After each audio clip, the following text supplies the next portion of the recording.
single day. I'm gonna make something great. Hi, it's Tamara again. Please like, share, and subscribe to my channel if you haven't already subscribed. And if you've already subscribed, thank you so much. I really appreciate it. Make sure you guys, hit that notification bell so each time I upload a video, you'll be notified immediately. I wanted to talk to you guys today about an experience I had as a child. It's story time. When I was about 6 years old, well, first off, I don't know if I've told you guys this, but I was raised by my paternal grandmother. And in the 60s, for her in particular, she did a lot of what was called day work. She, would clean people's houses.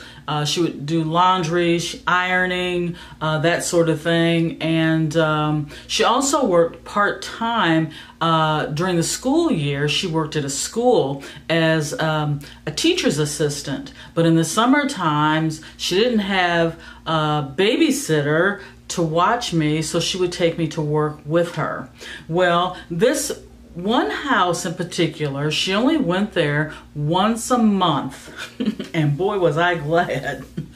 I experienced for lack of a better word, the freakiest things in that house. And even as a small child, I always wondered why the house felt so vacant. It was filled with furniture. There was one bedroom in particular that everything in the room was lavender. The bedspread, the wallpaper, literally everything was lavender to the point of being extra creepy. It never looked like anyone ever went into the bedroom, but my grandmother would clean it once a month, and as she would the rest of the house. But there was this lady that my grandmother worked for. I don't want to say her name because you never know. But she had like a mantle in her living room with different, framed pictures of family members, of her grandchildren, just different relatives. And then there was a picture of her son. And he was an adult. As a matter of fact, the lady that my grandmother worked for, she was probably easily in her 70s at this time. But her son was a priest. He was a Catholic priest. And she had a picture of him on the mantle and, different pictures of the church that they went to. And I remember looking at his picture, and his picture always fascinated me because it looked like, it didn't look like a regular picture. To me, it looked like it was painted almost. His cheeks looked very red, abnormally red, and it almost looked like he had some sort of tint on his lips. So that picture fascinated me. As a matter of fact, the entire house fascinated me. Then, she worked for this lady so long. I can remember during the Vietnam War, my grandmother would talk to this lady about, what was happening over there. We had relatives that were in the war at the time as well. Now, it was only my grandmother, myself, and the lady who owned the home that was ever there. There was never any relatives visiting, never any visitors. For a while, though, her husband would be in the home, but he was ill. He was never out of the bed. He was never walking around the house. And then I remember my grandmother told me that he had died. He wasn't there anymore. He had passed away. And even as a small kid, I didn't like that word. I didn't even like going to funerals. needless to say, we didn't go to his funeral, but he did. He passed, and his wife was very sad. And my grandmother still continued to clean their house and help with their ironing. Well, one day in particular, and keep in mind, I was probably about 6, maybe 7 years old, and I went down the basement, and my grandmother had hung sheets, on a clothesline in the basement. I don't know why they didn't have a clothesline outside or maybe use a dryer, but no, she hung them up in the basement. And then she would, I think she was putting starch on the sheets, and she would iron these sheets. They would be like perfect, flat, folded sheets and pillowcases.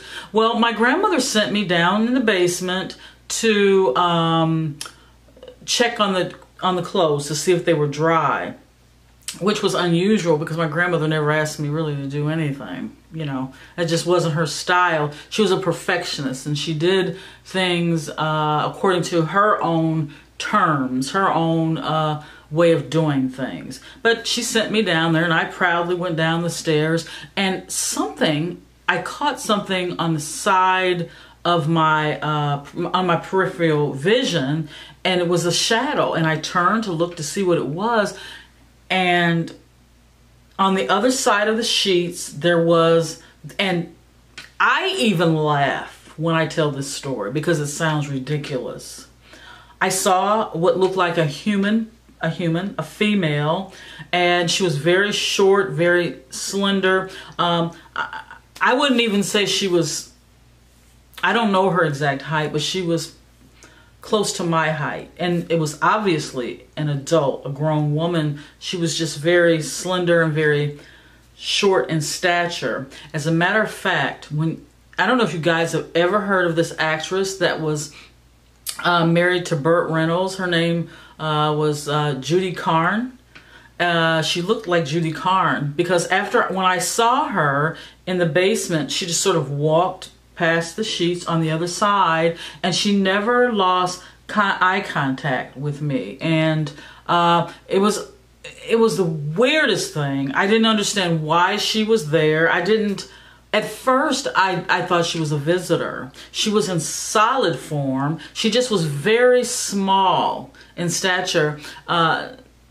So anyway, I hurried up the stairs, and I told my grandmother there's a lady downstairs, and my grandmother totally didn't believe me, even though my grandmother was definitely a believer in ghosts and spirits and that sort of thing. But for whatever reason, she didn't believe me. I think she thought that I just didn't want to go in the basement. But in reality, I saw this lady just walking through there. And as I said, I went up the stairs, and I explained to my grandmother what I had seen, and she just didn't believe me. So, of course, I had to go back again the next time my grandmother did laundry or cleaned this lady's house, and I was very hesitant, needless to say.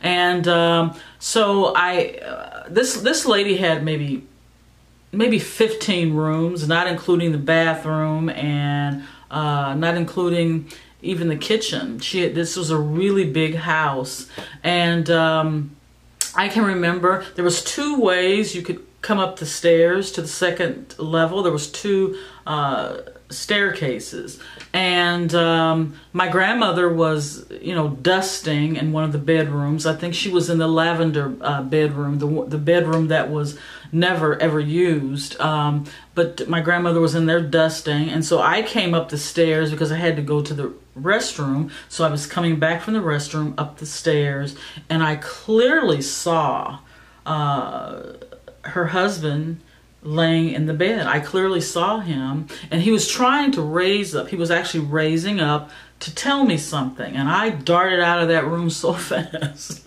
I was gone, and I'm so grateful that summer came and went, and I didn't have to go back to that house to see these things that no one believed me. And I was at home, and I was watching this show that used to come on called Laugh-In. I think that came on in the 60s, 66, 67. Well, I was watching reruns of Laugh-In, and I'd never seen it before, and I just you could have knocked me over with a feather when I saw Judy Carn on Laugh-In. It was the same. She looked so much like this figure that I saw. That's the best description I can give as far as facial features. The only difference was this lady that I saw in the basement, her nose turned up more. She looked like an elf.